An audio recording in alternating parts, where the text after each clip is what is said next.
ನಮಸ್ಕಾರ. ಇದೀಗ ತಾನೇ ಬಂದ ಮುಖ್ಯವಾದ ಮಾಹಿತಿಗಳು. ದೇಶಾದ್ಯಂತ ಯುಪಿಐ ಪಾವತಿಗೆ ಹೊಸ ರೂಲ್ಸ್ ಜಾರಿಗೆ ಮಾಡಲು ಮುಂದಾದ ಆರ್ಬಿಐ 10,000 ರೂಪಾಯಿಗಿಂತ ಮೇಲ್ಪಟ್ಟ ವರ್ಗಾವಣೆಗೆ 1 ಗಂಟೆವರೆಗೆ ಕಾಯಲೇಬೇಕು. ವಿಡಿಯೋನ ನೀವು ಸ್ವಲ್ಪನೂ ಸ್ಕಿಪ್ ಮಾಡಬೇಡಿ. ಫ್ರೀ ಬಸ್ ಮತ್ತು 2,000 ರೂಪಾಯಿ ಕೊಟ್ಟು 70 ಕೋಟಿ ಮಹಿಳೆಯರಿಗೆ ಕಾಂಗ್ರೆಸ್ ದ್ರೋಹ ಮಾಡ್ತಿದೆ ಎಂದು ಆರೋಶಕವರ ವಾಗ್ದಾಳಿ. ವಿದ್ಯುತ್ ದರ ಏರಿಕೆ ಮಾಡಿದ್ದಕ್ಕೆ ಬಿಜೆಪಿ ಆಕ್ರೋಶ. ನಾಡಿನ ಜನರ ಶಾಪ ತಟ್ಟದೇ ಇರೋದಿಲ್ಲ ಎಂದು ಸಾಮಾಜಿಕ ಜಾಲತಾಣದಲ್ಲಿ ಟ್ವೀಟ್ ಮಾಡಲಾಗಿದೆ. ಎಲ್ಲ ಮಾಹಿತಿ ನೋಡೋಣ.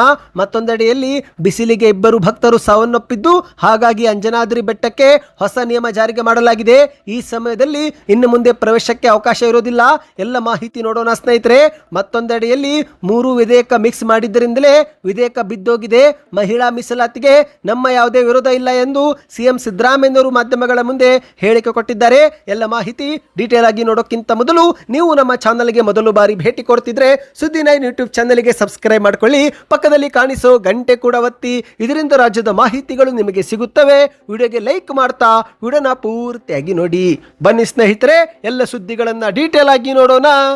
ಇದೀಗ ದೇಶಾದ್ಯಂತ ಯುಪಿಐ ಪಾವತಿಗೆ ಆರ್ಬಿಐ ಹೊಸ ರೂಲ್ಸ್ ಜಾರಿಗೆ ಮಾಡಲು ಮುಂದಾಗಿದೆ. ಹೌದು, ಡಿಜಿಟಲ್ ವಂಚನೆ ಪ್ರಕರಣ ತಡೆಗಟ್ಟಲು ಯುಪಿಐ ಪಾವತಿ ವ್ಯವಸ್ಥೆಯಲ್ಲಿ ಮಹತ್ವದ ಬದಲಾವಣೆ ತರಲು ರಿಸರ್ವ್ ಬ್ಯಾಂಕ್ ಆಫ್ ಇಂಡಿಯಾ ಮುಂದಾಗಿದೆ. ಅದೇನೆಂದರೆ 10,000 ರೂಪಾಯಿಗಿಂತ ಹೆಚ್ಚಿನ ಮೊತ್ತವನ್ನು ವರ್ಗಾಯಿಸುವ ವೇಳೆ ಇನ್ನು ಮುಂದೆ ತಕ್ಷಣವೇ ಜಮೆ ಆಗದೆ 1 ಗಂಟೆ ಬಳಿಕ ಜಮೆ ಆಗುವ ಪ್ರಕ್ರಿಯೆ ವ್ಯವಸ್ಥೆ ಜಾರಿಗೆ ತರಲು ಚಿಂತನೆ ನಡೆದಿದೆ. ಹೌದು, ಹೊಸ ಪ್ರಸ್ತಾವನೆ ಪ್ರಕಾರ ನಿಗದಿತ ಮಿತಿಗಿಂತ ಹೆಚ್ಚಿನ ಮೊತ್ತವನ್ನು ಕಳುಹಿಸಿದಾಗ ಆ ಒಂದು ಹಣವನ್ನು ಬ್ಯಾಂಕು ತಾತ್ಕಾಲಿಕವಾಗಿ ಹಿಡಿದಿಟ್ಟುಕೊಳ್ಳುತ್ತೆ. ಅಂದ್ರೆ ಸ್ನೇಹಿತರೆ, 1 ಗಂಟೆ ನಂತರ ಅದು ಸ್ವೀಕಾರವಾಗುತ್ತೆ. ಅಲ್ಲಿವರೆಗೆ ಹಣ ಜಮೆ ಆಗೋದಿಲ್ಲ.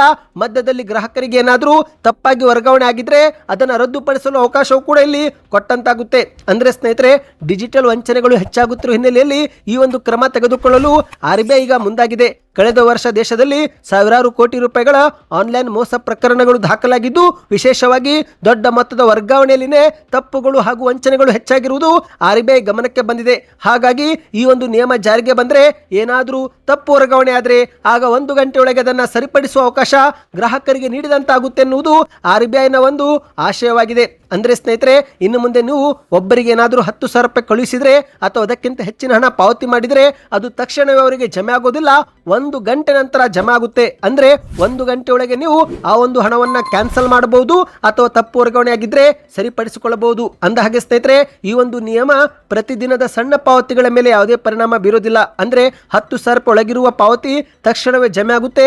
ಹಾಗಾಗಿ ಸಣ್ಣ ಪಾವತಿ, ಇತರೆ EMI ಪಾವತಿ ಸೇರಿದಂತೆ ಹಳೆಯ ಪಾವತಿ ಸಾಮಾನ್ಯ ರೀತಿಯಲ್ಲಿ ಮುಂದುವರಿಯಲಿವೆ. ಸ್ನೇಹಿತರೆ, ಈ ಒಂದು ಹೊಸ ನಿಯಮ ಜಾರಿಗೆ ಆಗಬೇಕು, ಜಾರಿಗೆ ಆಗಬಾರದು, ನಿಮ್ಮ ಅನಿಸಿಕೆ ಏನು ನಮಗೆ ಕಮೆಂಟ್ ಮಾಡಿ ತಿಳಿಸಿ. ಸ್ನೇಹಿತರೆ, ಸದ್ಯಕ್ಕೆ ಇದು ಕೇವಲ ಚಿಂತನೆ ಆಗಿದ್ದು ಮೇ 8ರ ನಂತರ ಅಧಿಕೃತವಾಗಿ ಆದೇಶ ಹೊರಬೀಳಲಿದೆ. ಹೌದು, ಇದೀಗ ಸದ್ಯಕ್ಕೆ ಆರ್ಬಿಐ ಸಾರ್ವಜನಿಕರಿಂದ ಈ ಬಗ್ಗೆ ಒಂದು ಅಭಿಪ್ರಾಯ ಪಡೆದುಕೊಳ್ಳುತ್ತಿದೆ. ಈ ಎಲ್ಲ ಅಭಿಪ್ರಾಯ ಪಡೆದುಕೊಂಡ ನಂತರ ಮೇ 8ರ ಬಳಿಕ ಅಧಿಕೃತವಾಗಿ ಘೋಷಣೆ ಆಗುವ ಸಾಧ್ಯತೆ ಇದೆ. ಬನ್ನಿ ಇದೀಗ ಎರಡನೇ ಮಾಹಿತಿಗೆ ಹೋಗೋಣ. ರಾಜ್ಯಾದ್ಯಂತ ವಿದ್ಯುತ್ ದರ ಏರಿಕೆ ಮಾಡುತ್ತಿರುವ ಬಗ್ಗೆ ಬಿಜೆಪಿ ಆಕ್ರೋಶ ವ್ಯಕ್ತಪಡಿಸಿದ್ದು, ಬೆಲೆ ಏರಿಕೆ ಕಾಂಗ್ರೆಸ್ನ 6ನೇ ಗ್ಯಾರಂಟಿ ಆಗಿದೆ ಎಂದು ಸಾಮಾಜಿಕ ಜಾಲತಾಣದಲ್ಲಿ ಟ್ವೀಟ್ ಮಾಡಿ ಬಿಜೆಪಿ ಕಿಡಿಕಾರಿದೆ. ಹೌದು, ಬೆಲೆ ಏರಿಕೆ ಕಾಂಗ್ರೆಸ್ನ 6ನೇ ಗ್ಯಾರಂಟಿ ಎಂದು ಇಡೀ ರಾಜ್ಯಕ್ಕೆ ಈಗ ಮನವರಿಕೆ ಆಗಿದೆ. ಈ ದರ ಏರಿಕೆ ನಿರ್ಧಾರವನ್ನು ಕೂಡಲೇ ಕೈ ಬಿಡದಿದ್ರೆ ಕನ್ನಡಿಗರು ನಿಮ್ಮ ಈ ಭ್ರಷ್ಟ ಮತ್ತು ಜನವಿರೋಧಿ ಆಡಳಿತಕ್ಕೆ ತಕ್ಕ ಪಾಠ ಕಲಿಸುವುದು ಖಂಡಿತ ಎಂದು ರಾಜ್ಯ ಸರ್ಕಾರಕ್ಕೆ ಬಿಜೆಪಿ ಟ್ವೀಟ್ ಮಾಡುವ ಮೂಲಕ ಎಚ್ಚರಿಕೆ ಕೊಟ್ಟಿದೆ. ಹೌದು ಸ್ನೇಹಿತರೆ, ಗೃಹ ವಿದ್ಯುತ್ ದರ ಪರಿಷ್ಕರಣೆ ಮಾಡಿರುವ ರಾಜ್ಯ ಸರ್ಕಾರದ ವಿರುದ್ಧ ಬಿಜೆಪಿ ರಾಜ್ಯಾಧ್ಯಕ್ಷ BY ವಿಜೇಂದ್ರ, ಆರೋಶಕ್ ಸೇರಿದಂತೆ ಹಲವರು ತೀವ್ರವಾಗಿ ಕಿಡಿಕಾರಿದ್ದಾರೆ. ಸಾಮಾಜಿಕ ಜಾಲತಾಣದಲ್ಲಿ ಪೋಸ್ಟ್ ಮಾಡಿರುವಂತಹ ಆರೋಶಕ್ ಅವರು ಬೆಲೆ ಏರಿಕೆ ಭಾಷಾ ಸಿದ್ದರಾಮಯ್ಯ ಅವರು ಕನ್ನಡಿಗರಿಗೆ ಮತ್ತೊಂದು ವಿದ್ಯುತ್ ಶಾಕ್ ನೀಡಿದ್ದಾರೆ ಎಂದು ಟ್ವೀಟ್ ಮಾಡಿದ್ದಾರೆ. ನೀವು ಸ್ಕ್ರೀನ್ ಮೇಲೆ ಒಂದು ಟ್ವೀಟ್ ನೋಡ್ತಿರಬಹುದು. ಇದು ಆರೋಶಕ್ ಅವರೇ ಮಾಡಿದ ಟ್ವೀಟ್ ಆಗಿದೆ. ಬೆಲೆ ಏರಿಕೆ ಭಾಷಾ ಸಿದ್ದರಾಮಯ್ಯ ಅವರಿಂದ ಕನ್ನಡಿಗರಿಗೆ ಮತ್ತೊಂದು ಶಾಕ್. ಮುಖ್ಯಮಂತ್ರಿ ಸಿದ್ದರಾಮಯ್ಯ ಅವರ ನೇತೃತ್ವದ ಕಾಂಗ್ರೆಸ್ ಸರ್ಕಾರ ಕನ್ನಡಿಗರನ್ನು ಮತ್ತೊಮ್ಮೆ ಸುಲಿಗೆ ಮಾಡಲು ಹೊರಟಿದೆ. ಅಧಿಕಾರಕ್ಕೆ ಬರುವ ಮುನ್ನ 200 ಯೂನಿಟ್ ವಿದ್ಯುತ್ ಫ್ರೀ ಎಂದು ಬಣ್ಣ ಬಣ್ಣದ ಮಾತುಗಳನ್ನಾಡಿ ಜನರನ್ನು ನಂಬಿಸಿ ದ್ರೋಹ ಮಾಡಿರುವ ಈ ಸರ್ಕಾರ ಪದೇ ಪದೇ ವಿದ್ಯುತ್ ದರ ಏರಿಸುವ ಮೂಲಕ ಕನ್ನಡಿಗರ ಜೇಬಿಗೆ ಕನ್ನ ಹಾಕುವುದನ್ನೇ ಮುಖ್ಯ ಅಜೆಂಡಾ ಮಾಡಿಕೊಂಡಿದೆ. ಅದರಲ್ಲೂ ಈ ದರ ಏರಿಕೆಯನ್ನು 2025ರ ಏಪ್ರಿಲ್ ತಿಂಗಳಿನಿಂದ ಪುನರನ್ವಯವಾಗುವ ನಿರ್ಧಾರ ಮಾಡಿರುವುದು ಕಾಂಗ್ರೆಸ್ ಸರ್ಕಾರದ ಜನವಿರೋಧಿ ಧೋರಣೆಗೆ ಸ್ಪಷ್ಟ ನಿದರ್ಶನ. ಗೃಹಲಕ್ಷ್ಮಿ ಯೋಜನೆಯಡಿಯಲ್ಲಿ ಹಿನ್ನೆಲೆಯಲ್ಲಿ ಒಂದು ಕೈಯಲ್ಲಿ ಹಣ ಕೊಟ್ಟಂತೆ ನಾಟಕವಾಡಿ ಕರೆಂಟ್ ಬಿಲ್ ಏರಿಸುವ ಮೂಲಕ ಮತ್ತೊಂದು ಕೈಯಲ್ಲಿ ಜನರ ರಕ್ತ ಹೀರುತ್ತಿರುವುದು ಈ ಸರ್ಕಾರದ ಅಸಲಿ ಮುಖ.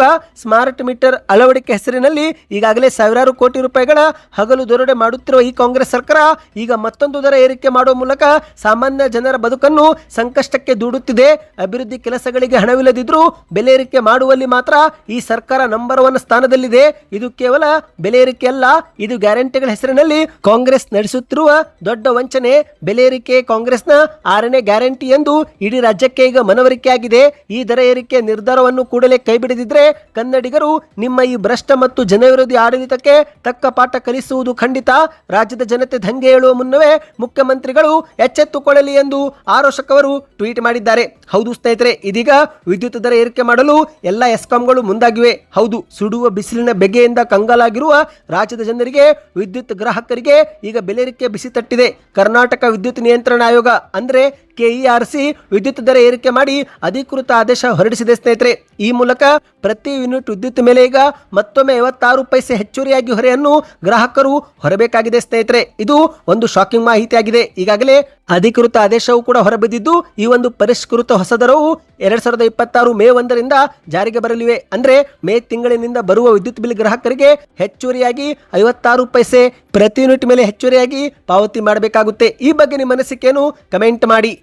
ಉರಿ ಬಿಸಿಲಿನ ತಾಪಮಾನ ಹೆಚ್ಚಾಗುತ್ತಿರುವ ಹಿನ್ನೆಲೆಯಲ್ಲಿ ಅಂಜನಾದ್ರಿ ಬೆಟ್ಟಕ್ಕೆ ಭೇಟಿ ನೀಡುವ ಭಕ್ತರ ಸುರಕ್ಷತೆಗಾಗಿ ಕೊಪ್ಪಳದ ಜಿಲ್ಲಾಡಳಿತ ಮಹತ್ವದ ನಿರ್ಧಾರ ಕೈಗೆತ್ತಿಕೊಂಡಿದೆ. ಹೌದು, ಇತ್ತೀಚೆಗೆ ಬಿಸಿಲಿಗೆ 2 ಭಕ್ತರು ಸಾವನ್ನಪ್ಪಿದ್ದು, ಹಾಗಾಗಿ ಎಚ್ಚೆತ್ತುಕೊಂಡ ಜಿಲ್ಲಾಡಳಿತ ಅಂಜನಾದ್ರಿ ಬೆಟ್ಟಕ್ಕೆ ಪ್ರವೇಶ ಮಾಡುವ ಒಂದು ಸಮಯವನ್ನು ನಿಗದಿ ಮಾಡಿದೆ. ಹೌದು ಸ್ನೇಹಿತರೆ, ಮಧ್ಯಾಹ್ನದ ವೇಳೆ ಬೆಟ್ಟ ಏರುವುದರಿಂದ ಆರೋಗ್ಯ ಸಮಸ್ಯೆಗಳು ಹೆಚ್ಚಾಗುತ್ತಿರುವುದನ್ನು ಗಮನಿಸಿದ್ದು, ಇದೇ ಮಧ್ಯೆ ಇನ್ನು ಮುಂದೆ ಬೆಳಿಗ್ಗೆ 11 ಗಂಟೆಯಿಂದ ಸಂಜೆ 4 ಗಂಟೆವರೆಗೆ ಅಂಜನಾದ್ರಿ ಬೆಟ್ಟದ ಪ್ರವೇಶವನ್ನ ನಿಷೇಧ ಮಾಡುವಂತೆ ಅಲ್ಲಿನ ಜಿಲ್ಲಾಡಳಿತ ಆದೇಶ ಹೊರಡಿಸಿದೆ. ಹೌದು ಸ್ನೇಹಿತರೆ, ಗಂಗಾವತಿ ತಾಲೂಕಿನ ಚಿಕ್ಕರಾಂಪುರ ಗ್ರಾಮದ ಅಂಜನಾದ್ರಿ ಬೆಟ್ಟದಲ್ಲಿರುವ ಶ್ರೀ ಆಂಜನೇಯ ಸ್ವಾಮಿ ದೇವಸ್ಥಾನಕ್ಕೆ ಭಕ್ತರು ರಾಜ್ಯದ ವಿವಿಧ ಭಾಗಗಳಿಂದ ಮಾತ್ರವಲ್ಲದೆ ಹೊರ ರಾಜ್ಯಗಳಿಂದಲೂ ಕೂಡ ಹೆಚ್ಚಿನ ಸಂಖ್ಯೆಯಲ್ಲಿ ಆಗಮಿಸುತ್ತಿದ್ದು, ವಿಶೇಷವಾಗಿ ವಾರಾಂತ್ಯಗಳಲ್ಲಿ ಅಂದ್ರೆ ಶನಿವಾರ ರವಿವಾರ ಭಕ್ತರ ಸಂಖ್ಯೆ ಹೆಚ್ಚಾಗುತ್ತಿದೆ. ಉರು ಬಿಸಿಲಿನ ನಡುವೆಯೂ ಕೂಡ 575 ಮೆಟ್ಟಿಲುಗಳನ್ನು ಏರಿ ದರ್ಶನ ಪಡೆಯುವುದು ಅನೇಕ ಮಂದಿಗೆ ಸವಾಲಾಗುತ್ತಿದ್ದು, ಹಾಗಾಗಿ ಈ ಒಂದು ಹೊಸ ನಿಯಮ ಜಾರಿಗೆ ಮಾಡಲಾಗ್ತಾ ಇದೆ. ಇನ್ನು ಮಾಧ್ಯಮ ವರದಿಯ ಪ್ರಕಾರ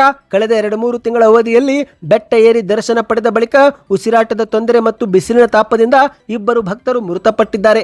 ಮಾರ್ಚ್ ತಿಂಗಳಲ್ಲಿ ಗುಜರಾತ್ ಮೂಲದ ಭಕ್ತನೊಬ್ಬ ಮೆಟ್ಟಿಲೇರುತ್ತಿರುವಾಗಲೇ ಎದೆನೋವು ಕಾಣಿಸಿಕೊಂಡು ಮೃತಪಟ್ಟಿದ್ರೆ, ಇತ್ತ ಏಪ್ರಿಲ್ 1ರಂದು ಮಧ್ಯಾಹ್ನದ ವೇಳೆಯಲ್ಲಿ ದಾವಣಗೆರೆ ಮೂಲದ ಭಕ್ತರೊಬ್ಬರು ಗರ್ಭಗುಡಿಯಲ್ಲಿ ದರ್ಶನ ಪಡೆದ ಬಳಿಕ ಕುಸಿದು ಬಿದ್ದು ಸಾವನ್ನಪ್ಪಿದ್ದಾರೆ. ಈ ದುರ್ಘಟನೆ ಜಿಲ್ಲಾಡಳಿತವನ್ನ ಎಚ್ಚರಿಕೆ ತಂದಿದ್ದು, ಹಾಗಾಗಿ ಬೆಳಿಗ್ಗೆ 11 ಗಂಟೆಯಿಂದ ಸಂಜೆ 4 ಗಂಟೆವರೆಗೆ ಪ್ರವೇಶವನ್ನ ನಿಷೇಧಿಸಿ ಆದೇಶ ಹೊರಡಿಸಲಾಗಿದೆ. ಈ ಬಗ್ಗೆ ನಿಮ್ಮ ಅನಿಸಿಕೆಯನ್ನು ಕಮೆಂಟ್ ಮಾಡಿ ಸ್ನೇಹಿತರೆ. ಬನ್ನಿ ಮತ್ತೊಂದು ಮಾಹಿತಿಗೆ ಹೋಗೋಣ.